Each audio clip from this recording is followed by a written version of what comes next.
Did you know that taking cold showers can offer numerous health benefits? Contrary to popular belief, cold showers can actually be good for you. When showering with cold water, your body is forced to work harder to maintain its core temperature.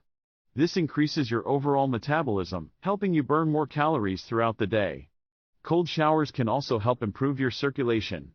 The cold water causes your blood vessels to constrict and then dilate, improving blood flow to all parts of your body. This can lead to healthier skin, improved muscle recovery, and increased energy levels. Additionally, cold showers have been found to improve mood and mental clarity. The shock of cold water can help stimulate the release of endorphins, the feel-good hormones in your brain. This can result in a boost in your mood and help reduce symptoms of depression and anxiety. Cold showers also have the added benefit of boosting your immune system. The cold water stimulates the production of white blood cells, which are essential for fighting off infections.